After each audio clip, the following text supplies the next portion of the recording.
Hello good evening everyone. My name is Kiran Kuhar और मैं हूँ आपकी पेपर 2 यूजीसी नेट ज्योग्राफी की ट्रेनर। तो हमने जो अभी हमारा 6 to 7 PM पे इवनिंग में जो हमारा लेक्चर था उसमें मैंने आप सबको जो अनाउंस कर दिया था कि बाय मिस्टेक जो क्लास है वो एंड हो गई थी, मुझसे सेशन एंड हो गया था। तो काजल आप उस टाइम पे पूछ रहे थे मुझसे कि मैम हिंदी में नहीं है क्या। गुड इवनिंग काजल, आप मेरे से पूछ रहे थे कि मैम हिंदी में नहीं है क्या। पीडीएफ हिंदी में भी है बट उसमें एक प्रॉब्लम है। जैसे हिंदी जैसे ये सॉफ्टवेयर की वजह से क्या हो जाता है कि जो मात्राएं हैं ना वो हट जाती है, ई की मात्रा हट जाती है।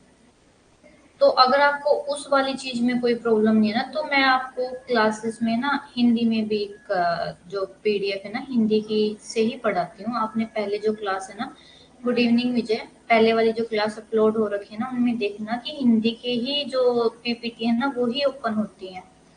इंग्लिश की पीपीटी से इसलिए पढ़ाती हूँ ताकि आपको जो पेपर है ना पेपर में हैबिट हो जाए, क्योंकि पेपर इंग्लिश हिंदी दोनों में होता है। आपको मैंने सबको बताया है, एक दिन जब सब बच्चे होंगे उस दिन एक सेशन करेंगे कि पेपर में कैसे क्या करना है, कौन सी लैंग्वेज सेलेक्ट करनी है। ठीक है, तो अगर आपको थोड़ा बहुत जैसे जहाँ पे मात्राओं की गलती होगी ना मैं वहां पे है ना जो पेन होता है ना उसे ठीक कर दूंगी। तो आप समझ जाना वहां पे, बस ये छोटी सी प्रॉब्लम है, ये सॉफ्टवेयर की वजह से हो जाता है। और इतना जो है ना कॉपी पेस्ट नहीं हो पाता है, जितना कॉपी पेस्ट करते हैं ना उतना सारा प्रॉब्लम क्रिएट हो जाती है। तो आप लोग क्या करना है, जो मात्रा है ना आप हिंदी के नॉर्मल वर्ड सबको पता है कि हाँ यहाँ पे ही आना चाहिए, वो वही है। बस जो मात्रा है ना जहाँ पे मात्रा में गड़बड़ होगी वो मैं आपको बता दूंगी। एक आधा जो वर्ड है जहाँ पे बड़ी ई की छोटी ई की मात्रा आती है ना, वो छोटी ई की मात्रा की जगह ल हो जाता है, तो वो थोड़ा सा प्रॉब्लम क्रिएट हो रखी है। तो आप उसके साथ क्या है थोड़ा सा एडजस्ट कर लेना।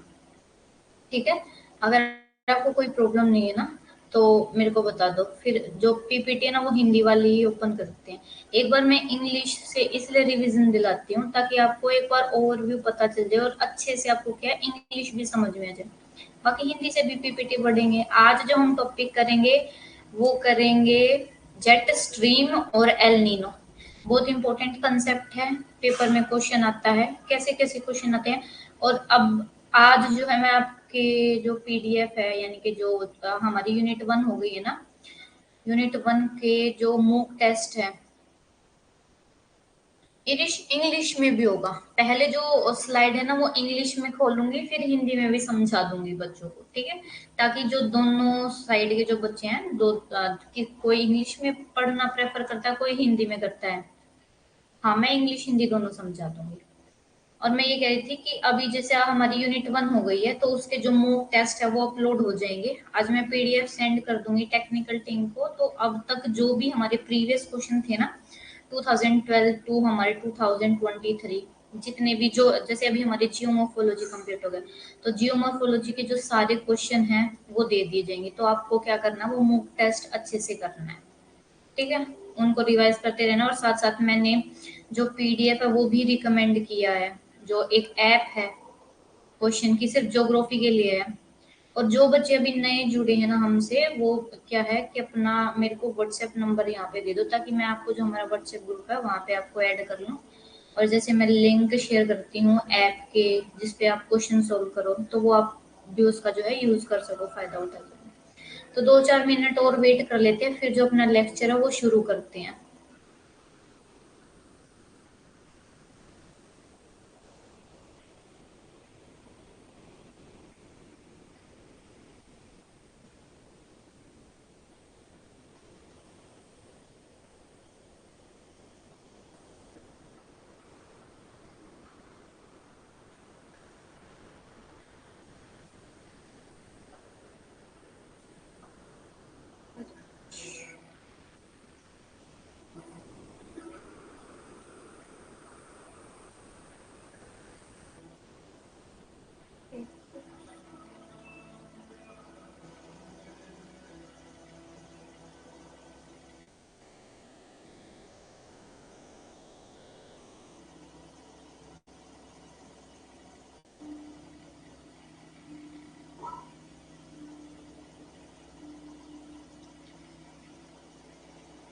तो चलो अब क्लास शुरू करते हैं।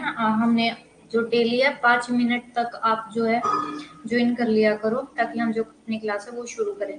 और एक बात याद रखना, कल जो हमारी क्लास है ना वो मॉर्निंग में भी है 8 से 9 बजे, सुबह 8 से 9 बजे, फिर इवनिंग में हमारी 6 से 7, और फिर रात को हमारी फिर से 8 से 9 बजे। ठीक है, क्योंकि मैं थोड़ी सी बीमार हो गई थी तो क्लास नहीं ले पाई थी, तो वो जो सेशन है आपने वो कवर करनी है। तो चलते हैं अपने सेशन पे। ठीक है, और जिसका भी जो भी डाउट है ना वो मैं आपको लास्ट में ना सारा क्लियर कर दूंगी। हम जो क्लास है ना, मैं 10 मिनट पहले आपके जो सारे जो क्वेश्चंस है ना वे ले लूंगी, और मैं इंग्लिश हिंदी दोनों स्लाइड्स यूज करूंगी। 1 मिनट, शायद ये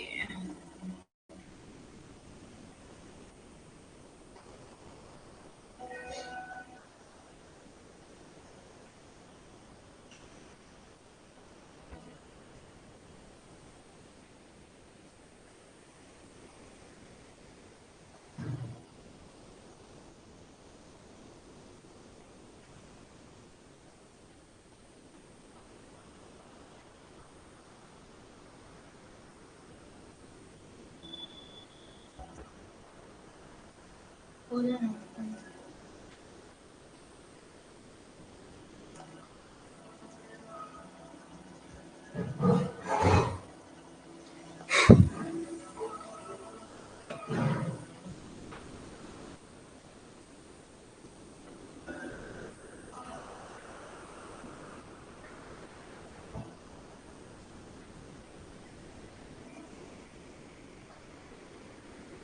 कैमरा स्टॉप हो गया था, तो अब शुरू करते हैं अपना लेक्चर।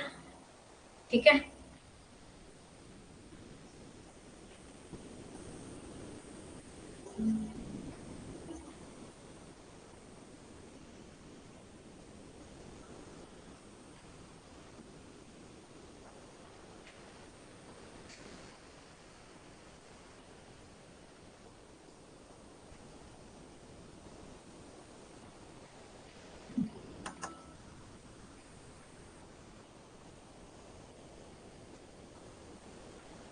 तो देखो प्रीवियस क्लास में हमने क्या कंप्लीट किया है। प्रीवियस क्लास में हमने टाइप ऑफ विंड कंप्लीट कर लिया।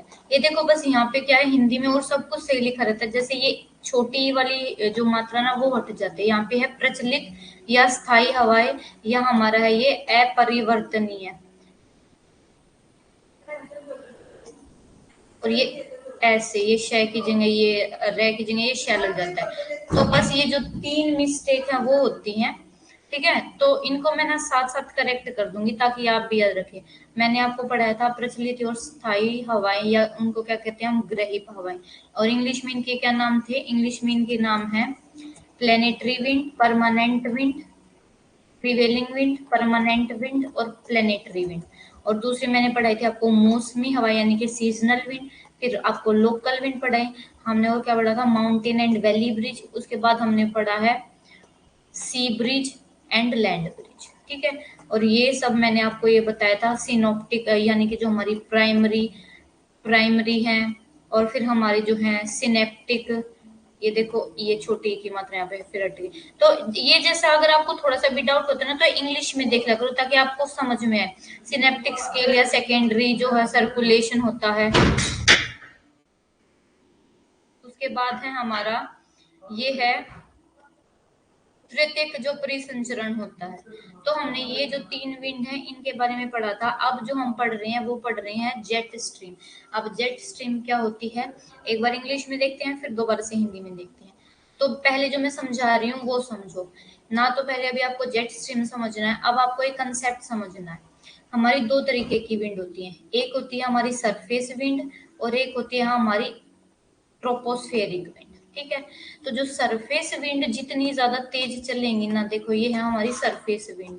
ठीक है, जैसे हमारा हो गया ये ट्रेड विंड हमारी, और जो लोकल विंड है ये भी हमारी क्या है, सरफेस विंड। ये हमारे धरातल के पास चलती है। मैंने आपको पहले वाली क्लास में बताया था हमारा जो एटमोसफियर है, नीचे वाले जो 1000 मीटर से नीचे, उसको कहा जाता है लोअर एटमोसफियर या लोअर ट्रोपोस्फियर और अपर ट्रोपोस्फियर। ठीक है, तो जो हमारी अपर ट्रोपोस्फियर वाली विंड है उनकी जो गति है, उनकी गति को तेज कौन करता है? ये सरफेस विंड।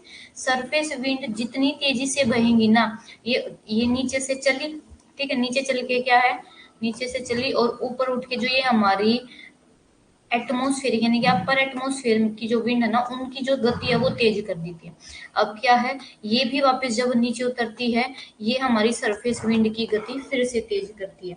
तो देखो ये जैसे हमारी जेट स्ट्रीम हो गई, जेट स्ट्रीम हो गई हमारी, जो हमारे ऊपरी जो वातावरण है, ऊपरी वातावरण में हमारी जेट स्ट्रीम, और निचली वातावरण में होगी जैसे हमारी पूर्वी विंड हो गई, ट्रेड विंड हो गई, हमारी वेस्टर्ली विंड हो गई, पोलर विंड हो गई, और भी हमारी लोकल विंड है। ठीक है, तो ये क्या, जो सरफेस विंड है, सरफेस विंड हमारी जो अपर ट्रोपोस्फेयर है उनकी गति को तेज करती है, और जो अपर ट्रोपोस्फेयर की जो विंड है, वे हमारी जो सरफेस विंड है उनकी गति को क्या करती है, उनको और गति प्रदान करती है, जिसके कारण जो ये हमारी सरफेस विंड है ये क्या है, और तेजी से चलती है। ठीक है, तो ये है हमारी सरफेस विंड। और जितने देखो, जितनी तेजी से ये जो एटमोस्फेरिक विंड है, ये जितनी तेजी से नीचे बैठेंगी ना, ये उतनी तेजी से नीचे बैठ के जो सरफेस विंड है ना, इनको क्या, इनको जो और गति इनके ऊपर क्या करेंगे, जितनी तेजी से नीचे बैठती है ना, ये क्या करते हैं, इन पे और उतनी तेजी से फोर्स लगाते हैं, जिसकी वजह से ये जो हमारी सरफेस विंड है ना, उतनी तेजी से क्या है, उतनी तेजी से आगे बढ़ती है, ऊपर उठती है। ऐसे ही देखो एग्जाम्पल देखते हैं हमारी, जैसे मॉनसून के टाइम पे ये हमारी साउथ की जो ट्रेड विंड है वो आती है। ठीक है, ये हमारा 0 डिग्री है, ये 0 डिग्री, ये साउथ की ट्रेड विंड है। जब हमारे नॉर्दर्न हेमिस्फीयर में आ जाते हैं, सबको पता कोरियोलिस इफेक्ट की वजह से इनकी डायरेक्शन चेंज हो जाती है।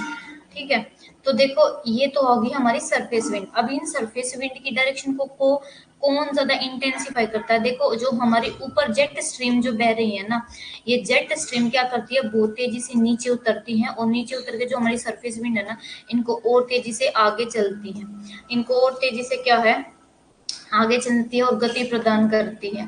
ठीक है, तो ये है हमारा सरफेस विंड और जेट स्ट्रीम का कंसेप्ट। सरफेस विंड क्या होती है और हमारी जेट स्ट्रीम कंसेप्ट क्या होती है। ठीक है, अब है हमारा जेट स्ट्रीम। जेट स्ट्रीम क्या होता है, अब इसकी कुछ प्रॉपर्टीज है हमें ये याद रखने की। जो जेट स्ट्रीम हमारी है, स्ट्रॉन्ग और रैपिडली मूविंग सरकम पोलर अपर वेस्टर्ली एयर है। अब ये सरकम पोलर ये देखो, क्षोभ मंडल की ऊपरी सीमा में कुछ 100 किलोमीटर की चौड़ाई से एक संकीर्ण बेल्ट में मजबूत और तेजी से चलने वाली सर्कल, ये क्या है, सरकम पोलर। अब ये सरकम पोलर भी ना, जैसे ये हमारा अर्थ है, ठीक है, इस अर्थ के चारों ओर ऐसे चारों ओर दिशा में चलती है कौन सी विंड, हमारी जेट स्ट्रीम। इसलिए इनको कौन सी विंड बोला गया है, हमारी सरकम पोलर विंड है, स्ट्रॉन्ग है और बहुत तेजी से चलती है, अपर वेस्टर्ली एयर है। अब इनकी डायरेक्शन का जो हमारा ये जेट स्ट्रीम, इसके बारे में पता कैसे चलता है, इसको पढ़ने से पहले, इसकी कैरेक्टरिस्टिक को पढ़ने से पहले इसके ओरिजिन के बारे में देखते हैं कि इनका ओरिजिन हमें कैसे पता चला है। ओरिजिन का पता चला है जब हमारा सेकेंड वर्ल्ड वॉर था ना, सेकेंड वर्ल्ड वॉर में आप सबको पता है, ये है हमारा नॉर्थ अमेरिका। ठीक है, ये हमारा ऐसे है नॉर्थ अमेरिका कुछ, ठीक है, और नीचे है हमारा साउथ अमेरिका। ठीक है, तो है ना, सेकेंड वर्ल्ड वॉर के टाइम पे क्या था, दूसरे विश्व युद्ध के बाद ये था कि जो दूसरे विश्व युद्ध में ये था कि जो अमेरिका है ना, अमेरिका के जो जेट प्लेन है ना, ईस्ट डायरेक्शन से, जब ये है ईस्ट, ठीक है, और ये है वेस्ट, जब जापान की तरफ जाते हैं, तो वे है ना जापान की तरफ जा रहे थे ईस्ट से वेस्ट। जब वे ईस्ट से वेस्ट डायरेक्शन की तरफ जा रहे थे ना, यानी कि पूर्व से पश्चिम की तरफ जब जा रहे थे ना, तो उनको ना बहुत ज्यादा विरोध जो उनके जेट प्लेन थे ना, उनको चलने में बहुत कठिनाई होती थी, और उनको विरोध सहना पड़ता था, विरोध फील होता था कि भाई कुछ कुछ तो ऐसा है जिसकी वजह से जो हमारे एरोप्लेन है, जेट प्लेन है, वो पीछे की तरफ धकेले जा रहे हैं। ठीक है, तो और जब ये ईस्ट टू वेस्ट जा रहे थे इनको, तब तो ये फील हुआ, लेकिन जब ये वेस्ट टू, अब जापान से जब अमेरिका की तरफ जाते थे ना, तो इनके लगता था कि इनकी जो स्पीड है ना, वो बहुत तेजी से क्या है, इंक्रीज हो रही है। तो तब इस कंसेप्ट का पता चला था कि जो अपर ट्रोपोस्फेयर है, अपर ट्रोपोस्फेयर में एक विंड चलती है जिसका क्या नाम है, जिसका नाम है जेट स्ट्रीम। और एक इसकी डायरेक्शन क्या है, जेट स्ट्रीम की डायरेक्शन याद रखना, वेस्ट टू ईस्ट डायरेक्शन में चलती है। मैंने आपको जो हमारी फर्स्ट क्लास हुई थी उसमें 2-3 विंड बताई थी, ईस्टर्ली, वेस्टर्ली और पोलर। तो ईस्टर्ली जो विंड है उनकी डायरेक्शन कैसे होती है, ईस्ट टू वेस्ट, यानी कि ईस्ट डायरेक्शन से वेस्ट डायरेक्शन की तरफ चलते हैं। और वेस्टर्ली कौन सी होती है, जो वेस्ट टू ईस्ट। ठीक है, तो जो हमारे जेट स्ट्रीम है ना, जेट स्ट्रीम हमारी वेस्टर्ली विंड का ही एक टाइप है, जो कि हमारे ऊपरी जो एटमोस्फेयर है उसमें बहती है। ठीक है, तो अब देख लेते हैं, ये तो मैंने आपको समझा दिया कि जो जेट स्ट्रीम है, जेट स्ट्रीम का जो जेट स्ट्रीम की खोज है, ये पूछते हैं कि जेट स्ट्रीम की खोज द्वितीय विश्व युद्ध विश्व युद्ध के दौरान की गई थी, जब अमेरिकी जेट बॉम्बर लड़ाकू विमानों ने जापान की ओर उड़ान भरते समय विपरीत दिशा में हवा के संचलन में अवरोध पाया। ठीक है, जिसके परिणाम स्वरूप क्या हुआ कि जो जेट है, जेट के वेग में उल्लेखनीय कमी आई। ठीक है, लड़ाकू विमान के, लेकिन जब वे लौट के आते थे ना, लौटते समय उनकी जो गति है, उनके वेग में उल्लेखनीय क्या दर्ज करी गई, वृद्धि दर्ज की गई। जब ठीक है, तो इस वजह से क्या है, जो हमारा जेट स्ट्रीम है, जेट स्ट्रीम को का हमारा पता चला कि भाई कोई हमारी विंड है जिस जो अपर एटमॉस्फेयर में बहती है, उसका क्या नाम है, जेट स्ट्रीम। ये क्या है, अपर वेस्टर्ली विंड है। अब अपर वेस्टर्ली एयर क्यों बोला गया है, इसकी डायरेक्शन क्या है, वेस्ट टू ईस्ट, इसलिए इसको क्या बोला गया है, वेस्टर्ली विंड, यानी कि हमारी पश्चिमी पवनी, पछुआ पवने जिनको बोलते हैं। अब ये कहां से कहां तक, between poles and 20 degree latitude in both hemisphere. अब जेट स्ट्रीम के बारे में एक बात याद रखना, जेट स्ट्रीम का क्या नेचर है, एक हमारा होता है समर, यानी कि एक होती है गर्मी, एक होती है सर्दी। ये देखो, ये क्या है, 0 डिग्री, और ये क्या है, 0 डिग्री। ठीक है, अब हम इसके ना कैरेक्टरिस्टिक में पढ़ेंगे कि जो जेट स्ट्रीम है कब हमारे 0 डिग्री तक आ जाती है, और कब हमारी ये जो जेट स्ट्रीम है ये 0 डिग्री से ऊपर चली जाती है। ठीक है, जेट स्ट्रीम का क्या है कि जो जेट स्ट्रीम है ना, वो कहाँ से कहाँ तक है, जो इनकी अगर मैं एवरेज लोकेशन बताऊं, तो इनकी एवरेज लोकेशन है 20 डिग्री लैटिट्यूड से पोलर तक ये मिलती है। 20 डिग्री लैटिट्यूड, हमारा जो ये वाला एरिया है यहाँ पे ये नहीं मिलती है। ठीक है, वो क्यों नहीं मिलते हैं, एक तो ये बात याद रखना, इसका हो सकता है कि हमारे यहाँ पे कोरियोलिस इफेक्ट जो है वो नहीं होता है, और यहाँ से दूसरा जो हमारा इक्वेटर है ना, इक्वेटर पर हमारी जो संवहनीय पवनी होती है, संवहनीय पवनी वे उठती हैं, जिसकी वजह से यहाँ पे क्या है, जो हमारी जो जेट स्ट्रीम है वो नहीं होती है। अब इनका याद रखना कि इनकी लोकेशन है 20 डिग्री लैटिट्यूड दोनों हेमिस्फीयर में। देखो ये यहाँ पे भी लिख रखा है कि कहाँ से कहाँ है, पश्चिमी जो जेट स्ट्रीम का संचलन ध्रुवों और 20 डिग्री अक्षांशों के बीच दोनों गोलार्धों में 7.514 किलोमीटर की ऊंचाई पर जारी है। तो ये होती है हमारी जेट स्ट्रीम। और ये जो फैक्ट है जो अमेरिका ने बताया, इस फैक्ट पर जो वेस्टर्ली यानी कि जो पश्चिमी दिशा से चलती हैं, और कैसे चलती हैं, इनका जो पाथ है वो स्ट्रेट पाथ नहीं है, ये कैसे पाथ में बहती है, मीएंडरिंग पाथ में। जैसे हमारी नदी बल खाती चलती है ना, ऐसी हमारी जो जेट स्ट्रीम है बल खाती चलती है। इनका कैसा पाथ है, मीएंडरिंग पाथ है, मीएंडरिंग पाथ है, जिग जैग पाथ है, जिग जैग पाथ में चलती है। ठीक है, तो ये है हमारी जेट स्ट्रीम। जेट स्ट्रीम का क्या है, ओरिजिन के बारे में हमें पता चला था। अब ये देखो, मैंने आपको 3 विंड के बारे में बताया था कि हमारी जो जेट स्ट्रीम है वो 20 डिग्री से दोनों हेमिस्फीयर में 20 डिग्री से लेके 90 डिग्री तक मिलती है दोनों हेमिस्फीयर में। तो देखो, जैसे ये हमारी होगी ट्रॉपिकल, ये हमारे देखो जैसे ये यहाँ पे कैसा, कौन सा एरिया, ये हमारा है ट्रॉपिकल एरिया। यहाँ पे हमारा कैसा एरिया, टेम्परेट एरिया, और ये कैसा हमारा पोलर एरिया। यानी कि हमारा विषुवत रेखीय जो हमारा क्षेत्र है, और हमारा ध्रुवीय क्षेत्र है, और हमारा ये सब ध्रुवीय, यानी कि यह सब ये वाला जो एरिया है, जो हमारे पोलर, जैसे ये हमारा पोलर एरिया, पोलर एरिया के पास जो लगता है उसको क्या बोलते हैं, सब पोलर, या हमारा उपध्रुवीय। ठीक है, और जो हमारा टेम्परेट के पास लगता है, यानी कि जो ट्रॉपिकल एरिया के पास लगता है, वो है यानी कि उष्ण कटिबंधीय क्षेत्र। जो टेम्परेट एयर है, यानी कि यहाँ पे कैसा मौसम होता है, गर्मियों में अधिक गर्मी, सर्दियों में अधिक सर्दी। जैसे इंडिया के लोग हैं, इंडिया जो है, इंडिया की लोकेशन की बात करूं तो इंडिया को जो सदर्न पार्ट है वो ट्रॉपिकल है, जो नॉर्दर्न है वो कैसी है, टेम्परेट एयर है। ठीक है, तो दोनों ये क्या है, दोनों जो कंडीशन है उसको फेस करता है। उसके बाद देखो हमारी दो जो मेन मिलती हैं, एक तो हमारी पोलर जेट स्ट्रीम यानी कि ध्रुवीय जेट स्ट्रीम, एक है हमारा सब ध्रुवीय यानी कि उपध्रुवीय जेट स्ट्रीम। ठीक है, तो अब पहले इसकी प्रॉपर्टी पढ़ लेते हैं कि जो जेट स्ट्रीम है उसकी क्या क्या प्रॉपर्टी है। तो देखो जो जेट स्ट्रीम है ना, जेट स्ट्रीम का संचलन ऊपरी शोभमंडल में है। अब मैंने आपको बता दिया, ये देखो ये हमारा है ट्रोपोस्फियर, ट्रोपोस्फियर यानी कि शोभमंडल, उसके दो पार्ट हैं, लोअर ट्रोपोस्फियर और हमारा है अपर ट्रोपोस्फियर।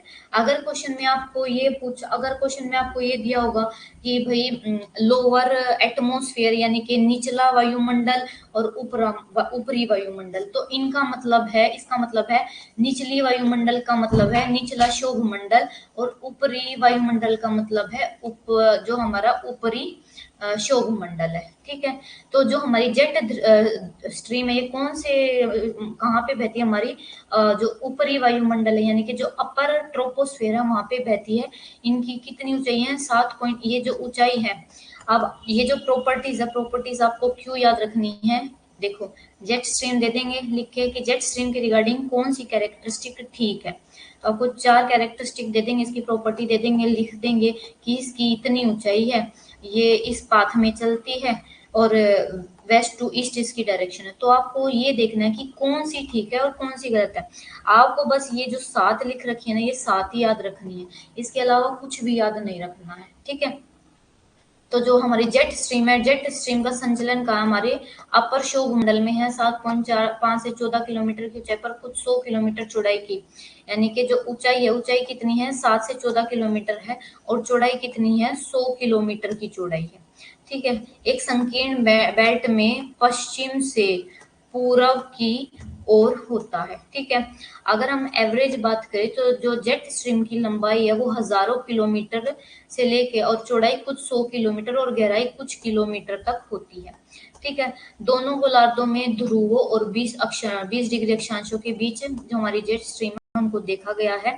जेट स्ट्रीम को वर्टिकल एक मिनट, वर्टिकल जो जेट स्ट्रीम है, तो जो जेट स्ट्रीम है, जेट स्ट्रीम को क्या बोला गया है, वर्टिकल शियर। देखो फर्स्ट जो हमारी है वो क्या है, सर्कुलेशन क्या है जेट स्ट्रीम की, जेट स्ट्रीम हमारी डायरेक्शन है west to east, narrow belt. Jet stream की जो डायरेक्शन है वो कैसी है, वेस्ट टू ईस्ट यानी कि पश्चिम से पूर्व दिशा की ओर बहती है ये। ठीक है, और पश्चिम से पूर्व दिशा की ओर बहती है यानी कि वेस्ट टू ईस्ट, और ये क्या है, ये कुछ 100 किलोमीटर की चौड़ाई में ये बहती है, 7 से 14 किलोमीटर की। आपको इसकी ऊंचाई भी याद रखनी है, चौड़ाई भी याद रखनी है। दूसरा ये कह रहा है कि जो जेट स्ट्रीम है, जेट स्ट्रीम क्या है, कुछ किलोमीटर लंबी है, लेंथ में है, कुछ मीटर चौड़ी है और कुछ किलोमीटर गहरी है। ठीक है, उसके बाद ये ऑब्जर्व किया कि जो हमारी जेट स्ट्रीम है 20 डिग्री नॉर्थ से 90 डिग्री नॉर्थ यानी कि पोल्स तक दोनों गोलार्धों में है। उसके बाद है जो vertical wind shear of jet stream is 5 to 10 metre second. अब ये वर्टिकल जो विंड शेयर है यहाँ पे, इसका मतलब क्या है कि जब हमारी जो, एक मिनट, जो हमारी यहाँ पे जो विंड है, यहाँ पे वर्टिकल शेयर का मतलब है, वर्टिकल का मतलब होता है ऊर्ध्वाधर, ऐसे नीचे से जब ऊपर की तरफ चलते हैं। तो जो ये वर्टिकल विंड शेयर है, शेयर का मतलब होता है शेक होना, ये कितना है, वर्टिकल विंड शेयर हमारा जेट स्ट्रीम का है 5 से 10 मीटर पर सेकेंड। ठीक है, इसका मतलब है जो विंड की वेलोसिटी है अबव और below jet stream decrease by 1836 kilometre per hour. ठीक है, तो ये है कि जो विंड की स्पीड है, विंड की स्पीड अबव और बिलो जेट स्ट्रीम से क्या है, जैसे ये जेट स्ट्रीम से नीचे नहीं है तो क्या है, डिक्रीज होती जाती है। अब लेटरल विंड शेयर क्या होता है, ये तो होता है हमारा वर्टिकल विंड शेयर, नीचे से होगा। अब लेटरल विंड शेयर आपको पता है जब किनारे ऐसे, पार्श्विक विंड शेयर। ठीक है, पार्श्विक विंड शेयर इसका कितना है, 5 मीटर पर सेकेंड, ये आपको याद कर लेना। अब मिनिमम वेलोसिटी जेट स्ट्रीम की कितनी है, 108 किलोमीटर पर आवर। ये जो हमारा विंड शेयर है, विंड शेयर का मतलब है कि जो विंड, जैसे वर्टिकल, वर्टिकल का पता है ऊर्ध्वाधर, या तो ऊपर से नीचे लगा लो या नीचे से ऊपर लगा लो, इसमें दोनों ये गति किस में आती है, हमारी ऊर्ध्वाधर में। तो जब ऐसे चलती है तो विंड की स्पीड कितनी होती है, 5 से 10 मीटर पर आवर, यानी कि 18 से 36 किलोमीटर पर आवर, ये इतनी इनकी स्पीड होती है। और लेटरल विंड शीट यानी कि जब किनारों, यानी कि जब साइड से, पार्श्विक किनारों से जब बहती है तो इनकी स्पीड कितनी है, 5 किलोमीटर पर आवर, यानी कि 18 किलोमीटर। और अगर इनकी मिनिमम वेलोसिटी, मिनिमम स्पीड देखे जेट स्ट्रीम की, तो वो कितनी है, 30 मीटर। ठीक है। उसके बाद है इनका कैसा पाथ है, सर्कुलेटरी पाथ या वेवी पाथ और मिएंडरिंग या जिगजैग पाथ। मैंने पहले भी बताया इनका पाथ कैसा है, वेवी पाथ है, मिएंडरिंग पाथ है। This become strong. अब देखो ये पॉइंट बहुत ज्यादा इंपॉर्टेंट है, आपको असर्शन रीजन में दे देंगे कि जो हमारा जेट स्ट्रीम है कब स्ट्रॉन्ग होती है, तो हमारी जो जेट स्ट्रीम है वो होती है स्ट्रॉन्ग विंटर सीजन में। विंटर सीजन मतलब हमारी सर्दियों में है। और जो विंड की जो स्पीड होती है वो क्या हो जाती है, ट्वाइस हो जाती है। यानी कि पहले अगर 44 किलोमीटर पर आवर बह रही थी, तो सर्दियों में कितनी हो जाएगी, 88 किलोमीटर पर आवर। ठीक है। और समर सीजन से क्या है, दुगनी हो जाएगी। मैक्सिमम विंड वेलोसिटी यानी कि मैक्सिमम विंड की स्पीड है 480 किलोमीटर पर आवर। अब क्या है, जो एक्सटेंट मैंने बता दिया, एक्सटेंट का मतलब है कि इनका एरिया, ये कितने, कहाँ, किस एरिया से कहाँ तक फैली है। तो 20 डिग्री से लेके हमारा पोलर एरिया तक ये फैली हुई है। ये कह रहा है कि जो जब हमारा समर होता है ना, यानी कि जब हमारी गर्मी होती है, गर्मी तो हमारे 20 डिग्री से ऊपर ही मिलती है, लेकिन जब सर्दी आती है ना, सर्दी में इनका एक्सटेंशन है ना 20 डिग्री से भी नीचे हो जाता है। ठीक है। तो यही दे रखा है। ये विंड की गति मैंने बता दी, जो ये जेट स्ट्रीम की गति, और ये बता दिया कि इनका जो परिसंचरण है, यानी कि जैसे ये किस पाथ में चलते हैं, इनका पाथ है वेवी पाथ या मिएंडरिंग पाथ। उसके बाद है, ये कहते हैं कि ये सर्दी के मौसम में तेज हो जाती है, यानी कि इनकी स्पीड क्या है, तेज हो जाती है। और गर्मी के मौसम में हवा का वेग क्या है, 2 गुना हो जाता है। ठीक है। और सबसे अधिक वेग इसका कितना है, 480 किलोमीटर।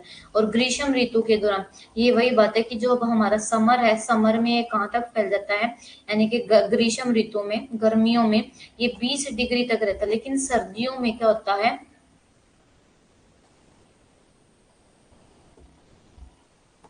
ये क्या ये कह रहा है कि जो हमारा गर्मी है ना, गर्मी में तो देखो, गर्मी में ये 20 डिग्री से भी ऊपर खिसक जाती हैं। क्यों खिसक जाती हैं, क्योंकि हमारी सन की उसके अकॉर्डिंग, सन की, यानी कि सन की शिफ्टिंग हो जाती है। आप सबको पता है गर्मियों में सन का होता है, कर्क रेखा पर चमकता है, तो उसकी वजह से ये क्या है, हमारी जेट स्ट्रीम की शिफ्टिंग हो जाती है। लेकिन जब सर्दी आती है, सर्दी में हमारा जो सन है क्या मकर रेखा पर चल जाता है, जिसकी वजह से इनकी शिफ्टिंग क्या है, 20 डिग्री पर हो जाती है। तो ये सारे क्या है, ये इसके हैं पॉइंट्स, प्रॉपर्टीज जो आपको अच्छे से याद रखनी है। अब देखो, ये एक सरकमपोलर विंड है, यानी कि सरकमपोलर का मतलब है जो हमारे पूरे ग्लोब है, पूरी पृथ्वी उसके चारों तरफ बहती है, चारों ओर बहती है। तो इसलिए इनको क्या बोला जाता है, हमारा सरकमपोलर विंड बोला जाता है हमारी जेट स्ट्रीम को। अब ये देखो, ये क्या है, जेट स्ट्रीम का की साइकिल है। ठीक है। जेट स्ट्रीम का क्या है, साइकिल है। ये ये इसकी क्या है, ये इसकी दे रखी है जेट स्ट्रीम की, तो टाइप दे रखी है।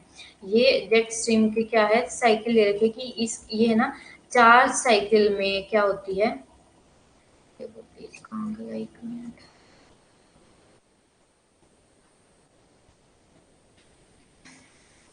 ये कह रहे हैं कि जो हमारा जेट स्ट्रीम है, जेट स्ट्रीम की क्या ये 4 क्या है, 4 कंडीशन है, जिन कंडीशन में क्या है, जैसे इनका ओरिजिन होता है। ये देखो शुरू में क्या है, शुरू में ये जो विंड है ना, इनमें इतना जिग जैग पाथ नहीं होता है, ये नॉर्मल होती है। ये देखो, आप सबको पता है फ्रंट वाली सिचुएशन कैसे होती है, फ्रंट यानी कि वाताग्र कैसा होता है, ये एक लाइन के सहारे, ठीक है, इस लाइन के सहारे एक साइड से गर्म हवा आती है, ये होती है वार्म विंड, और एक साइड से होती है कोल्ड विंड। जहां पे ये मिलती हैं, इस ट्रांजिशन, ये जो ट्रांजिशन लेयर होती है इनके बीच की, जो गर्म और ठंडे को जहां गर्म और ठंडी मिलती है, उसको क्या बोलते हैं, फ्रंट। अब देखो, ये यहाँ पे हमारा वार्म ट्रॉपिकल लेयर है, और यहाँ पे ये पोलर लेयर है। आप सबको पता है, अगर ध्रुव की तरफ से आ रही है तो ये कैसी होगी, ठंडी होगी। और हमारी भूमध्य रेखा से के पास है ये एरिया, तो यहाँ पे ये कैसी होगी, वार्म। तो शुरू में क्या है, इनका जो पाथ है इतना वेवी पाथ नहीं है कि बिल्कुल ऐसे ऐसे हो गया हो। अभी क्या है, अभी इसका क्या है, ये शुरुआत है इसके बनने की, किसके बनने की, हमारे जेट स्ट्रीम के बनने की। ये जेट स्ट्रीम के बनने की शुरुआत है। ठीक है, जेट स्ट्रीम बिगिंस टू अंडुलेट। अभी क्या है, अभी शुरुआत की है, इनमें उबड़ खाबड़ होनी शुरू हुई है, यानी कि इनका जो वेवी पाथ है वो शुरू हुआ है। उसके बाद फिर क्या है, जैसे जैसे ये पास आती गई और क्या, अब रोसबी वेव क्रिएट हो गई है। रोसबी वेव का मतलब है जब हमारी इनमें ये, जैसे ये हमारे जो जेट स्ट्रीम है, जेट स्ट्रीम का जो पता लगा था वो हमारे रोसबी, जो हमारे एक वैज्ञानिक थे, उन्होंने ये पता लगाया था, तो उन्हीं के नाम पे ये जो, जब हमारी इनमें हवाओं में वेव आने लगती है, यानी कि लहर बनने लगती है, इसको क्या बोला गया है, ये देखो ये लहर बनने लगी है। पहले नॉर्मल कंडीशन थी, लेकिन अब क्या ये वेव सी बनने लगी है, इस वेव को क्या बोला गया है, रोसबी वेव। तो आपसे पूछा जा सकता है कि जो हमारे जेट स्ट्रीम है, जेट स्ट्रीम में रोसबी वेव कम बननी शुरू होती है, तो सेकंड स्टेज में। ये है आपकी फर्स्ट स्टेज, ये है आपकी सेकंड स्टेज, ये है आपकी थर्ड स्टेज, और ये है आपकी फाइनल, जहाँ पे हमारे जेट स्ट्रीम क्या है, जस्टिम बन के भी बिगड़ जाती है। अब ये देखो उसके बाद क्या होता है, हवा की जो, ये जो वेव है हमारी इतनी ज्यादा स्ट्रोंग होती है, जैसे हमारी नदी मियंडर बनाती है ना, और मियंडर बनाते बनाते वो इतना ज्यादा सक्षम हो जाती है कि वो खुद का ही जो एरिया उसको कट कर देती है, और उस कटे हुए एरिया को क्या बोला जाता है, ओक्स बोले। गोखुर झील, जो गाय के सिंग है ना उस जैसा बन जाता है। तो ऐसे ही ये भी क्या, देखो ये हमारे एक जो ट्रफ सा है, एक गर्त यानी कि एक खाई सी बनने लगती है, क्योंकि विंड की स्पीड यहाँ पे क्या हो जाती है, वेव बहुत ज्यादा स्ट्रांगली डेवलप हो जाती है। The cold air occupy trough of low pressure. तो जो कोल्ड एयर है, कोल्ड एयर ने जो एक गर्त बना ली है लो प्रेशर की। अब ये देखो ये लो प्रेशर वाले एरिया क्या है, बन गई है। ठीक है, when the wave are pinched off they form cycle of cyclone।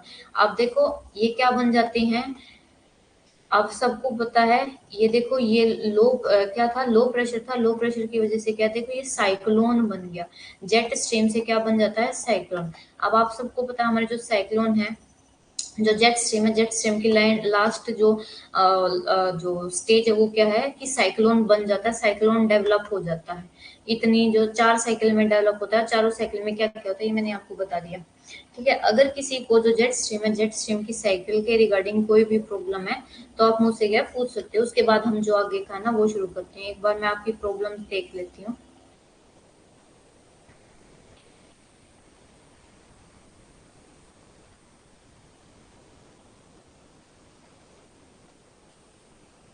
ओहो, आपने बताया नहीं कि जो कैमरा ये स्टॉप हो गया है, ये हो गया, इसको आज क्या हो गया है।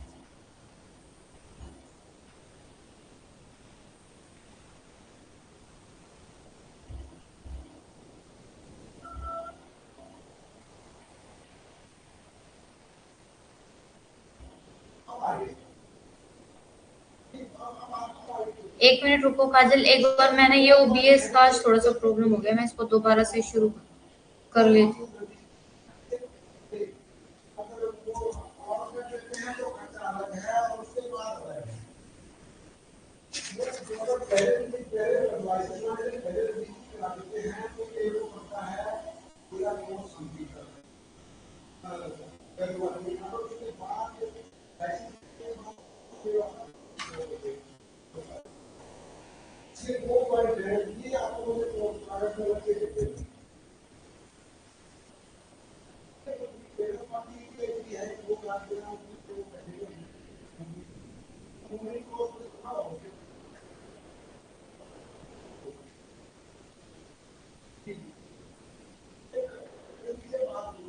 काजल, इतने आप मेरे को ये बताओ, आपको क्या जो हमारा ये जो साइकिल है, जैसे जैसे हमारे जो जेट स्ट्रीम है, जेट स्ट्रीम का जैसे जैसे ओरिजिन होता है, ये 4 स्टेज, ये आपको दोबारा समझानी है।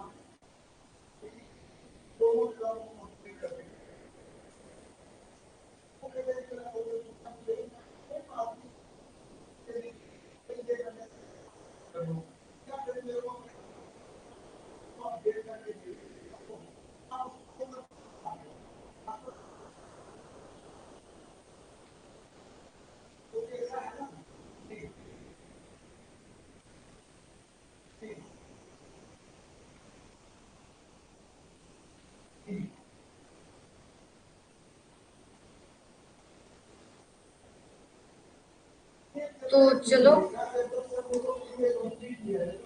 आ गया समझ में। तो अगर नहीं आया तो मैं दोबारा से समझा देती हूँ। तो अब आगे चलते हैं, अगर समझ में आ गया है तो।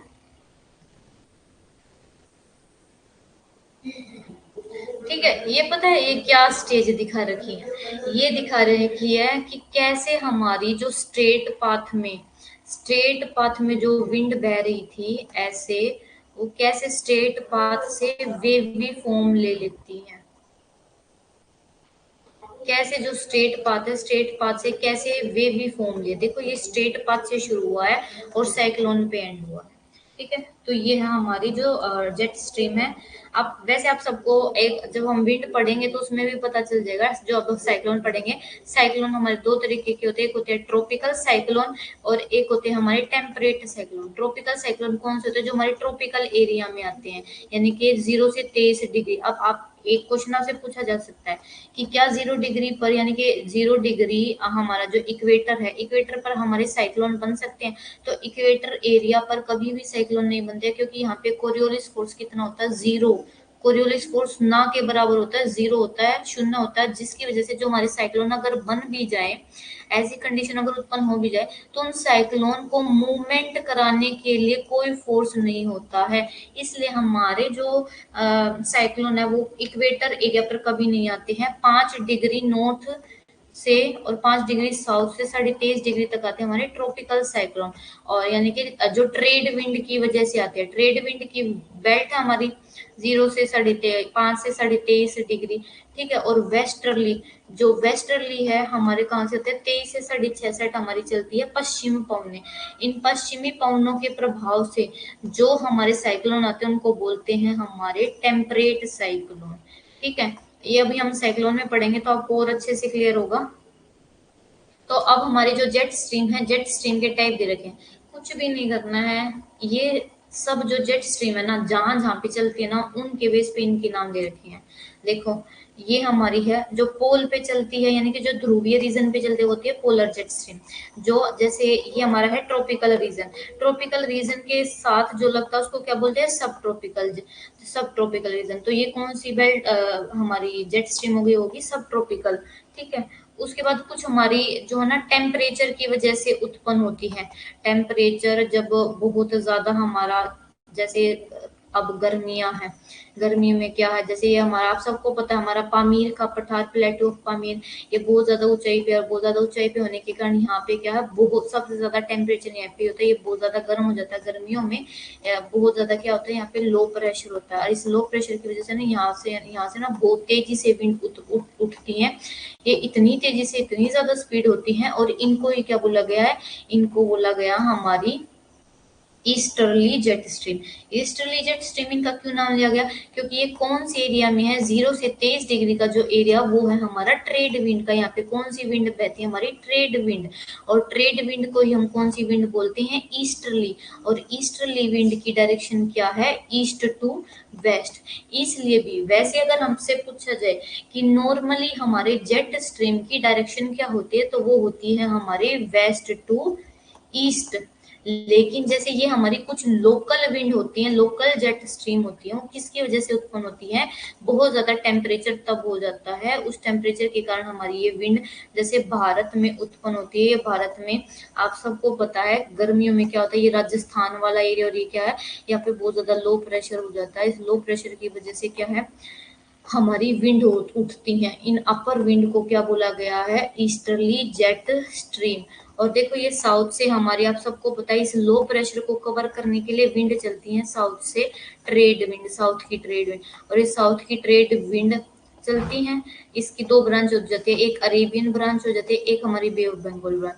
तो ये जो हमारी ईस्टर्ली ऊपर से उठी थी ना पामीर रिवर से, ये क्या है, ये बहुत तेजी से नीचे बैठती हैं, और ये हमारी मानसून विंड है ना, इनको क्या है, एनर्जी प्रोवाइड करते हैं, और ये क्या है, ये और तेजी से आगे बढ़ती हैं, जिसकी वजह से हमारा जो इंडिया है, इंडिया में बारिश होती है। ठीक है, तो देखो ये क्या है, हमारे पोलर फ्रंट जेट स्ट्रीम। अब आपको पता है फ्रंट का मतलब समझ में आ गया ना, फ्रंट क्या होता है? फ्रंट होता है जहां पे हमारी दो अलग अलग कैरेक्टरिस्टिक वाली विंड मिलती है, यानी कि एक की कैरेक्टरिस्टिक है कि वो गर्म है, वॉर्म है, और एक की कैरेक्टरिस्टिक है कि वो कोल्ड है। जब ये वॉर्म और कोल्ड विंड मिलती हैं एक लाइन के सहारे, तो उनको क्या बोला जाता है, उसको बोला जाता है फ्रंट। ठीक है, तो पोलर फ्रंट, ये देखो ये होगा हमारा पोलर फ्रंट जेट स्ट्रीम। ठीक है, पोलर फ्रंट क्या है, एक तो पोल की तरफ से आएगा और एक 30 डिग्री की तरफ से ये आ रही है। ठीक है, तो ये देखो, ये पोल से तो जो उठ रही थी ये पोल की थी, और ये नीचे से जो आ रही है किसकी है, हमारी वॉर्म कैरेक्टरिस्टिक है, तो यहाँ पे क्या है, ये पोलर जेट बन गई। ठीक है, अब ये जो पोल की है, पोल की क्या है, आगे जाके नीचे बैठे, तो यहाँ पे जब हम, ये तो पोलर विंड होगी फिर से जो नीचे बैठेगी, और ये सब ट्रॉपिकल की वो विंड आ रही है, तो जहाँ पे ये दोनों मिलेंगी वहां पे कौन सा होगा, सब ट्रॉपिकल जेट विंड। ठीक है, तो पोलर जेट स्ट्रीम मैंने बता दिया कहाँ पे होती है, 40 से 60 डिग्री लैटिट्यूड के पास होती है, जहाँ पे हमारी कोल्ड एयर मास, यानी कि हमारी जो ठंडी ध्रुव से आ रही है और जो हमारी ट्रॉपिकल एरिया से जो गर्म आ रही है, वे दोनों क्या मिल जाते हैं, और उसकी वजह से हमारा पोलर फ्रंट जेट स्ट्रीम बनता है। उसके बाद हमारा सब ट्रॉपिकल वेस्टर्ली जेट स्ट्रीम, ये भी हमारा अपर एट्रोपोस्फेयर में ही बनता है। ठीक है, और किस वजह से बनता है, ऐसे बनता है 30 डिग्री, जैसे हमारा पोलर फ्रंट बनता है। उसके बाद हमारा है ट्रॉपिकल ईस्टर्ली जेट स्ट्रीम, जो मैंने अब आपको इंडियन वाली बताई, इंडिया की जो बताई, जिसकी डायरेक्शन ईस्ट टू वेस्ट है। ये किसकी वजह से, हमारे ट्रेड विंड के प्रभाव की वजह से इनकी डायरेक्शन ईस्ट टू वेस्ट हो जाती है। अपर ट्रोपोस्फेयर में ये बनती हैं। ठीक है, easterly trade wind over India and Africa, Africa पे भी जो हमारा, जो इंडिया और जो अफ्रीका है ना, उस पे क्या है, इंडिया और अफ्रीका, ये इंडिया है, इंडिया के पास पास जो भी हमारा ये अफ्रीका वाला, और ये जो सेंट्रल एशिया है जहाँ पे हमारा ईरान है, इराक है, यहाँ पे भी है ना, जिस जिस स्थान पे, जैसे ईरान के पास जो चलती है वहां पे इराक की जेट स्ट्रीम नाम दे दे, ये लोकल नेम, आपको इतने याद रखने की जरूरत नहीं है। बस इंडिया का इसलिए याद रखने की जरूरत है क्योंकि इस विंड, इस जेट स्ट्रीम की वजह से इंडिया की जो मॉनसून है, मॉनसून में ये इम्पोर्टेंट रोल प्ले करती है। ठीक है, ये ये देखो, ये हमारा है पोलर जेट स्ट्रीम, ये देखो ये चारों तरफ बहती है, ये परमानेंट है, ये हमारी है सब ट्रॉपिकल।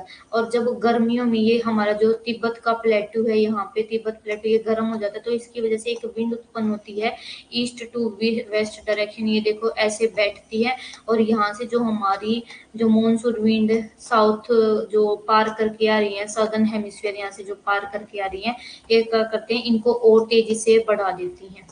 ये तो जो मानसून है ये तो सरफेस विंड होगी, लेकिन जो हमारी ये जेट स्ट्रीम ये कैसी, हमारी अपर विंड है, जो हमारी सरफेस विंड की को एनर्जी प्रोवाइड करते हैं, और हमारी जो भारत है, भारत में फिर अच्छी बारिश होती है।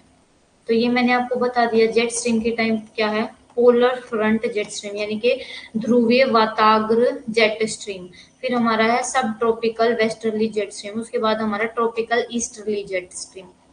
ठीक है, अब एक होती है हमारी पोलर नाइट जेट स्ट्रीम। ये पोलर नाइट जेट स्ट्रीम से इसका मतलब ये नहीं है कि जो हमारी पोल ध्रुव पे होती है, नहीं, जो अब आपको पता है हमारी जो लेयर है, कितने लेयर है, हमारी ट्रोपोस्फियर है, स्ट्रेटोस्फियर है, तो इस स्ट्रेटोस्फियर में है ना रात के समय बन जाती है, इसको हम स्टेट जो पोलर नाइट जेट स्ट्रीम, इसको हम स्ट्रेटोस्फेरिक सब पोलर जेट स्ट्रीम भी बोल देते हैं। ये विंटर में उत्पन्न होती है हमारी स्ट्रेटोस्फेयर में, यानी कि हमारे समताप मंडल में। किसकी वजह से, बहुत ज्यादा टेम्परेचर ग्रेडियंट की वजह से। टेम्परेचर ग्रेडियंट क्या होता है कि एक जगह तापमान बहुत ज्यादा, एक जगह तापमान बहुत कम, इसको क्या बोलते हैं, इसको बोलते हैं टेम्परेचर ग्रेडियंट, यानी कि तापमान प्रवणता। जब हमारे समताप मंडल में बहुत ज्यादा स्टीप जब टेम्परेचर में डिफरेंस आ जाता है पोल्स के पास, स्ट्रेटोस्फेयर है, आपको पता है स्ट्रेटोस्फेयर में ये पोलर एरिया होता है और ये इक्वेटोरियल एरिया, तो जो पोलर एरिया में क्या है, बहुत ज्यादा टेम्परेचर में क्या है डिफरेंस होता है। अगर हमारा तापमान एक जगह का 25 है तो एक जगह का बिल्कुल -5 हो गया, तो इसकी वजह से हमारे क्या है जेट स्ट्रीम उत्पन्न होती है, तो उसको बोला गया हमारा पोलर जेट स्ट्रीम। कुछ लोकल जेट स्ट्रीम होती हैं। लोकल जेट स्ट्रीम क्यों उत्पन्न होती हैं, देखो थर्मल और डायनेमिक कंडीशन आ गई। थर्मल कंडीशन मैंने बता दी, तापमान की वजह से, डायनामिक कंडीशन जैसे हमारा प्रेशर में डिफरेंस की वजह से हो गया, विंड की वजह, तो इन सब रीजन की वजह से हमारा। अब ये जो लोकल जेट स्ट्रीम है, देखो जो हमारा, जैसे अगर मैं बताऊं, देखो अगर ये हमारा यहाँ पे क्या है, सूडान है, तो यहाँ पे क्या सी विंड होगी हमारी, सूडान जेट स्ट्रीम होगी। यहाँ पे हमारा ईरान, इराक है, सऊदी अरेबिया, ये सऊदी अरेबिया, तो सऊदी अरेबिया की जेट स्ट्रीम होगी। इंडिया के तो इंडियन जेट स्ट्रीम होगी। तो वहाँ के जो स्थानीय नाम है उनके नाम पर इनका नाम रखा गया है। अब ये है इंडेक्स साइकिल क्या होती है। इंडेक्स साइकिल का मतलब है, जो मैंने अभी आपको 4 स्टेज बताई ना जेट स्ट्रीम के ओरिजिन की, कि इंडेक्स साइकिल किसे कहते हैं, जेट स्ट्रीम की। जेट स्ट्रीम की इंडेक्स साइकिल कहते हैं कि जब जेट स्ट्रीम सीधे पाथ से लेके जब तक वेवी फॉर्म में कन्वर्ट होती है, उस पूरी जो साइकिल है उसको क्या बोला जाता है, इंडेक्स साइकिल। देखिए ये क्या बोला गया है, जेनेसिस ऑफ जेट स्ट्रीम। जो हमारा जेट स्ट्रीम है, जेट स्ट्रीम की उत्पत्ति से रिलेटेड है ये हमारी index cycle of jet stream. ठीक है, जो हमारी इंडेक्स साइकिल है, इंडेक्स साइकिल क्या है, इंडेक्स साइकिल है जेट धाराओं की उत्पत्ति भूमध्य रेखा से ध्रुवों की ओर तापमान प्रवणता, ध्रुव पर सतह के उच्च दबाव और क्षोभ मंडल के निम्न दबाव के कारण ध्रुवों के ऊपर सरकमपोलर भंवर की उत्पत्ति से संबंधित है। ठीक है, तो जेट स्ट्रीम सीधी सी बात है, नॉर्मल इतना जो ये पढ़ोगे इसको पढ़ने की जरूरत नहीं है। जेट स्ट्रीम का मतलब है कि जब हवाएं सीधे पाथ से लेके जो उनका ट्रांजेक्टरी, जो वेवी पाथ है, ये वेवी पाथ है मेन, उसमें कन्वर्ट होने के पूरे पाथ को, पूरी साइकिल को क्या बोला जाता है, index cycle of jet stream. ठीक है, तो ये क्या होती है, ये होती है हमारी जेट स्ट्रीम। क्या होती है जेट स्ट्रीम, जो इनका जो जनरल डायरेक्शन याद रखना जेट स्ट्रीम की कैसी होती है, वेस्ट टू ईस्ट। ठीक है, और क्या है, इक्वेटर वर्ड मीएंडरिंग, जो यानी कि जो भूमध्य रेखा की तरफ ये जो ऐसे बेंडिंग होती है, इक्वेटर वर्ड भूमध्य रेखा की तरफ जो मिएंडरिंग पाथ होता है, इनको क्या बोला जाता है, जेट स्ट्रीम बोला जाता है। ठीक है, बस आपको ये याद रखना कि जो जेट स्ट्रीम है, जेट स्ट्रीम को रोसबी वेव कहा जाता है। क्यों कहा जाता है, क्योंकि इनका ये जो वेवी पाथ है, यानी कि वेव के फॉर्म में, तरंग के फॉर्म में जो चलती है, इसलिए इनको क्या बोला जाता है, इनको रोसबी वेव भी कहा जाता है। और ये जो हमारा जेट स्ट्रीम साइकिल क्या होता है, पीरियड ऑफ ट्रांसफॉर्मेशन, यानी कि जो ट्रांसफॉर्मेशन होता है स्ट्रेट पाथ से मिएंडरिंग पाथ में, इसको क्या बोला जाता है, इंडेक्स साइकिल। ये देखो जेट स्ट्रीम के सीधे पथ के लहरदार से लहरदार पथ में परिवर्तन की परिवर्तन की अवधि को, ये अवधि है, को सूचकांक चिन्ह यानी कि कहा जाता है जेट स्ट्रीम का, यानी कि जेट स्ट्रीम साइकिल कहा जाता है। तो अब मैंने आपको फर्स्ट स्टेज बता दी, सेकंड स्टेज बता दी, थर्ड स्टेज बता दी जेट स्ट्रीम की, और हमारी जो है फोर्थ स्टेज बता दी। फोर्थ स्टेज में कैसी कंडीशन आ जाती है, साइक्लोन बन जाते हैं या एंटी साइक्लोन बन जाते हैं।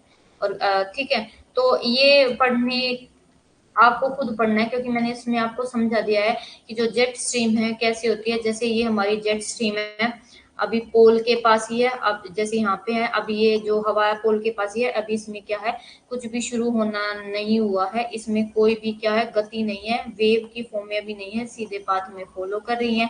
सेकंड जो स्टेज उसमें क्या है, इनमें क्या है, थोड़ी बहुत वेव लहर आ जाती है, इसलिए इसको क्या बोला जाता है, रोसबी वेव। थर्ड में क्या है कि पूरी तरीके से क्या हो जाती है, डेवलप हो जाती है। और जो लास्ट वाली स्टेज है, जो मैंने प्रथम चरण बता दिया, द्वितीय चरण बता दिया, तीसरा चरण बता दिया, फोर्थ स्टेज में बता दिया कि इसमें क्या बनते हैं, इसमें जो है साइक्लोनिक कंडीशन। ठीक है, साइक्लोन और एंटी साइक्लोन, एंटी साइक्लोन और क्या है, साइक्लोन बनने लगते हैं। ठीक है, अब ये एंटी साइक्लोन क्या होते हैं और साइक्लोन क्या होते हैं, ये जब हम अपना साइक्लोन और एंटी साइक्लोन टॉपिक पढ़ेंगे तब समझेंगे।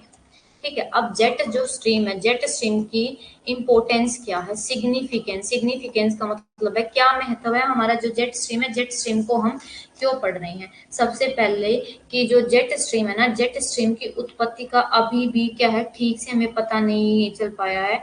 देखो ये यहाँ पे ये बात है कि हालांकि जेट धाराओं का अभी तक ठीक से अध्ययन नहीं किया गया है, लेकिन माना जाता है कि जो स्थानीय और क्षेत्रीय मौसम की स्थिति पर इनका बहुत प्रभाव पड़ता है।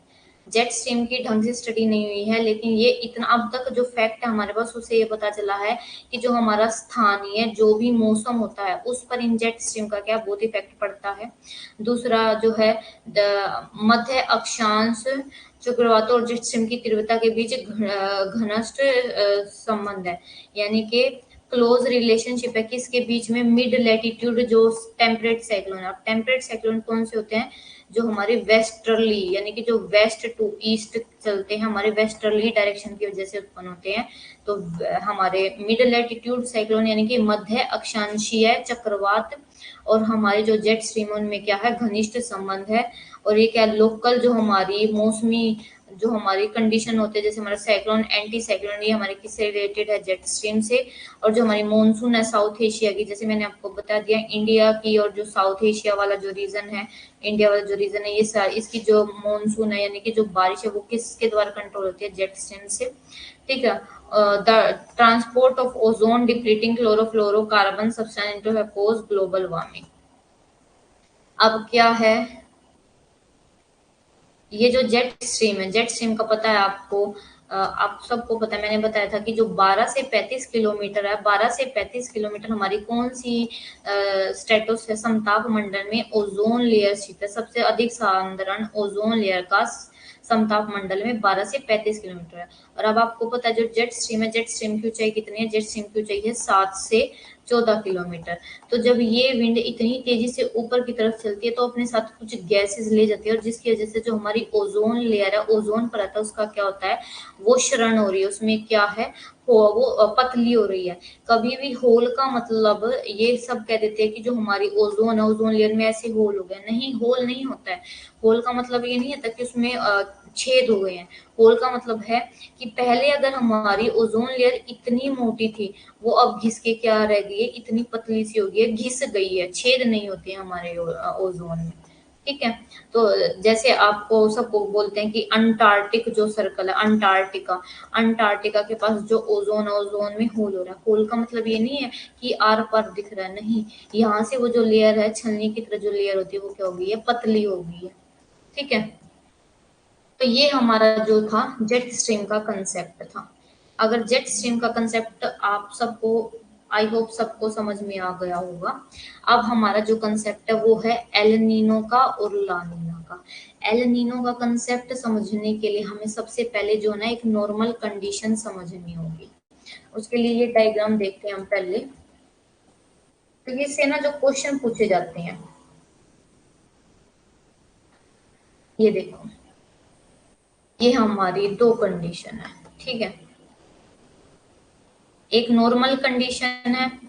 देखो नॉर्मल कंडीशन में क्या होता है, ये हमारा क्या है, साउथ ईस्ट एशिया वाला पार्ट है, ऑस्ट्रेलिया और ये सब। और ये हमारा क्या, कौन सा है, हमारा नॉर्थ अमेरिका और साउथ अमेरिका। ठीक है। तो अगर मैं इसके जो ओशन के अकॉर्डिंग लगाऊं, ओशन के अकॉर्डिंग, ये ओशन की कौन सी डायरेक्शन है, ये है हमारी ईस्ट डायरेक्शन। और इसकी ये वाली कौन सी है, वेस्ट। ठीक है। और अगर कॉन्टिनेंट के अकॉर्डिंग देखें, तो जैसे ये हमारा नॉर्थ अमेरिका, नॉर्थ अमेरिका की ये कौन सी होगी, ईस्ट, और ये कौन सी होगी, वेस्ट। ठीक है। तो अब ये कौन सी है, कॉन्टिनेंट की ईस्ट। तो अब देखो, अब क्या होता है, तो नॉर्मल कंडीशन क्या है, नॉर्मल कंडीशन में मैंने आपको बताया था, नॉर्मल कंडीशन में ये होता है कि जो हमारा साउथ ईस्ट एशिया यहाँ पे होता है लो प्रेशर। ठीक है, नॉर्मल कंडीशन में। और जो हमारे ये साउथ अमेरिका वाला यहाँ पे कैसा होता है, हाई प्रेशर। दो ही चीज याद रख लेना, जहां पे लो प्रेशर होगा ना वहां पे रेनफॉल होगी, और जहां पे हाई प्रेशर होगा वहां पे डेजर्ट कंडीशन होगी। अब सबको एक बात तो पता है, आपके यूजीसी में क्वेश्चन आता है कि जो हमारा ये यहाँ पे है ना, एक डेजर्ट है, अटाकामा डेजर्ट, साउथ अमेरिका में। यहाँ पे 400 वर्ष से बारिश की एक बूंद नहीं हुई है। किसकी वजह से, एक तो हमारा रीजन है ये एल नीनो और ला नीना। दूसरा रीजन है यहाँ पे हमारी easterly, easterly direction, easterly wind चलती है। ये जैसे ही क्यों क्या करती है, ये ईस्ट से वेस्ट चलती है, ईस्ट से वेस्ट चलेंगी, तो ये देखो ईस्ट से वेस्ट चलती है ना, तो जैसे जैसे वेस्ट की तरफ आती है ना, तो ये जो हवा होती है ना, हवा में जो नमी होती है, वाटर वेपर होते हैं, वो क्या है, रास्ते में बारिश कर लेते हैं और यहाँ तक जाते हैं, तो इनके पास पानी की उपलब्धि नहीं होती और यहाँ पे कोई बारिश नहीं होती है। 400 साल तक यहाँ पे अभी तक कोई बारिश नहीं हुई है हमारे अटाकामा डेजर्ट में। ठीक है, और क्या है, अटाकामा डेजर्ट में हमारी बारिश नहीं हुई है, ये हमारी ईस्टर्ली डायरेक्शन की वजह से। दूसरा हमारा ये एल नीनो की वजह से नहीं, एल नीनो की वजह से तो यहाँ पे बारिश होती है, और ला नीना। ठीक है, जो नॉर्मल कंडीशन होती है ना, नॉर्मल कंडीशन तो ये होती है कि यहाँ पे हमारा जो ये साउथ ईस्ट एशिया वाला पार्ट है, यहाँ पे लो प्रेशर होता है, यहाँ पे अच्छी बारिश होती है, यहाँ पे हाई प्रेशर होता है, यहाँ पे अच्छी बारिश नहीं होती है। अभी लो प्रेशर और हाई प्रेशर सबको पता है। अगर किसी को लो प्रेशर हाई प्रेशर नहीं पता है, तो एक बार दोबारा से क्या है, मुझे कंफर्म बता दो, ताकि मैं आपको क्या है समझा दूं।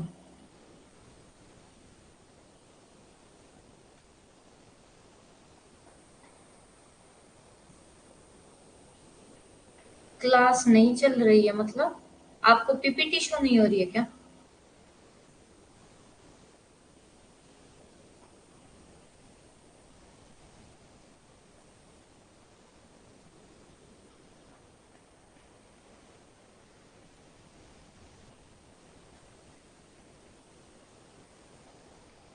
एक बार समझ, क्या समझाना है ईरिश, कौन सा आपको समझ नहीं आया, पूछो मेरे से, मैं वही बता देती हूँ आपको।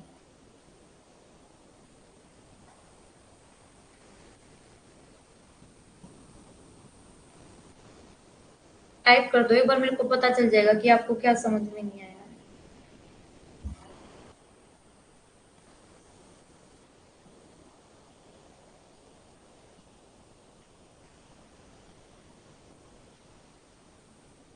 अच्छा, लो एंड हाई प्रेशर अभी समझा देती हूँ। चलो, आपको पीपीटी तो शो हो रही है ना?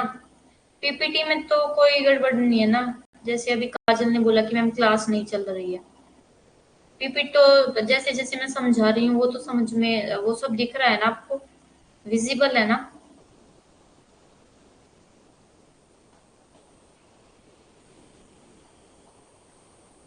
जल्दी से बताओ एक बार। आई थिंक विजिबल ही है।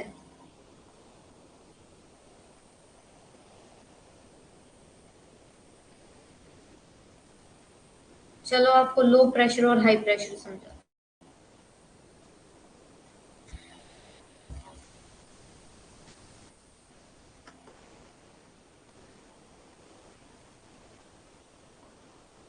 अच्छा, अब ये लो प्रेशर और हाई प्रेशर क्या होता है, देखो, ये प्लेस ए है, ये प्लेस बी है। अब ठीक है, यहाँ पे हमारा सन है।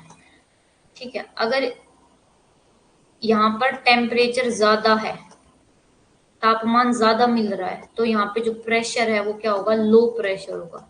प्रेशर क्या होगा, लो, ये इनवर्स रिलेशन।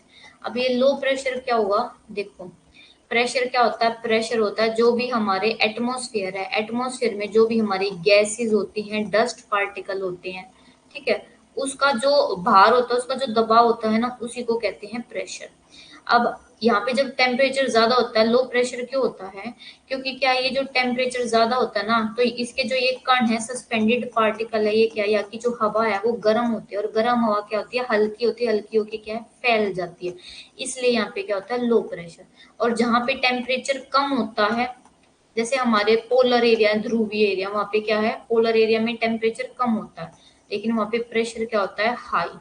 अब प्रेशर हाई क्यों होता है, क्योंकि ये जो भी हमारी हवा में डस्ट पार्टिकल्स है, कण है, गैसेस है, ये क्या होता है, क्योंकि इनको जो है टेम्परेचर मिल नहीं पाता है, टेम्परेचर नहीं मिल पाता है, तो ये क्या, ये कण आपस में एक दूसरे के आसपास ही क्या, चिपक जाते हैं, इनकी डेंसिटी ज्यादा हो जाती है, और क्या, इनका प्रेशर हाई हो जाता है।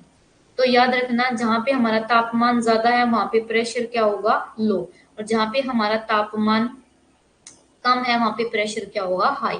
अब हाई और लो कम क्यों होगा, ये मैंने आपको बता दिया। एक डेंसिटी वाला कंसेप्ट, एक बात याद रखो, कि जहां पे ये हमारा एक वार्म विंड है, एक कोल्ड विंड है। वार्म विंड का ये नेचर होता है कि इसके जो डस्ट पार्टिकल है ना, इतनी ज्यादा इनमें गर्मी हो जाती है कि ये ना डस्ट पार्टिकल को जब इतना ज्यादा तापमान मिलता है तो ये क्या है, फैल जाते हैं दूर दूर, बहुत दूर दूर फैल जाते हैं हल्के होने की वजह से।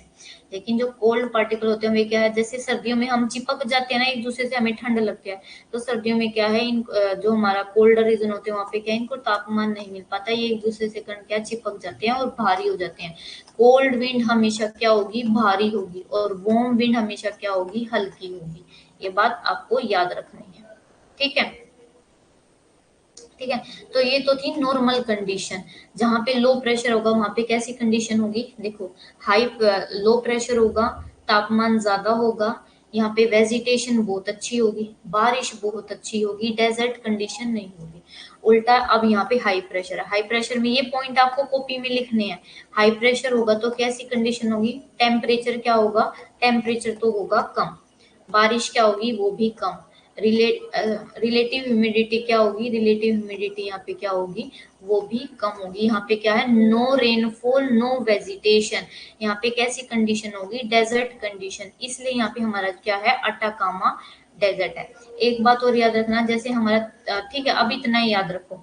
अब और एल नीनो में कैसी कंडीशन हो जाती है, एल नीनो में कंडीशन हो जाती है, यहाँ पे हाई प्रेशर हो जाता है और यहाँ पे लो प्रेशर हो जाता है। अब ये लो प्रेशर क्यों हो जाता है, हमारी ओशन करंट चलती है, ओशन में आप सबको पता है ये 0 डिग्री है, 0 डिग्री से है ना ईस्ट से वेस्ट की तरफ एक करंट चलती है, गर्म धारा, ठीक है।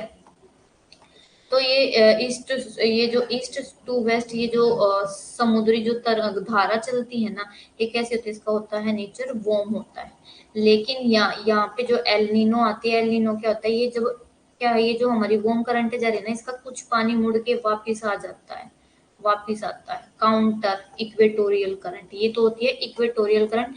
ये जब नीचे से इसका पानी वापिस आ जाता है, इसको बोलते हैं काउंटर इक्वेटोरियल करंट। ये देखो, ये हमारी क्या है, काउंटर इक्वेटोरियल करंट। इस काउंटर इक्वेटोरियल करंट का पानी क्या है, गर्म है, और ये क्या है, ये जैसे जो एल नीनो आती है ना 3 साल के बाद आती है, हर 3 से 4 साल के बाद ये कंडीशन आती है।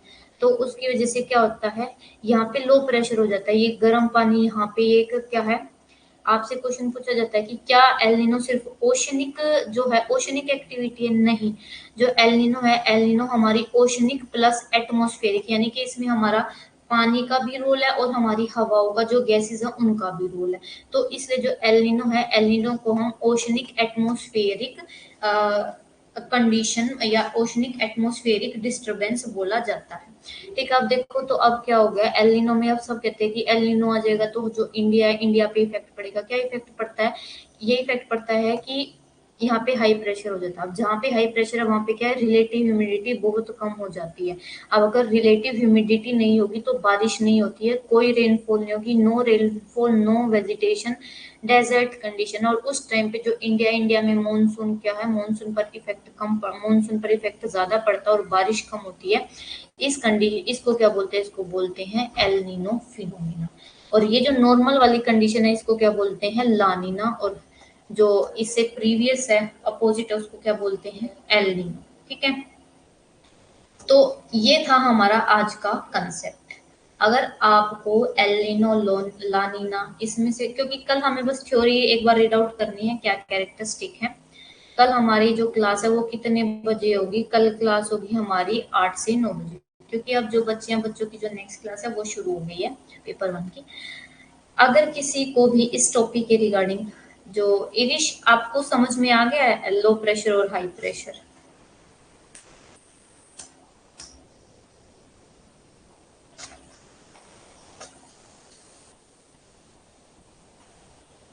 जल्दी से बताओ, आपको जो लो प्रेशर और हाई प्रेशर आई थिंक सबको समझ में आ गया होगा। हाँ, तो अब कल क्या है, कल हमने विंड पढ़नी है, लोकल विंड, और जो हमारा मॉनसून वाला जो कंसेप्ट है ना, वो जब हम इंडियन ज्योग्राफी करेंगे वो करेंगे।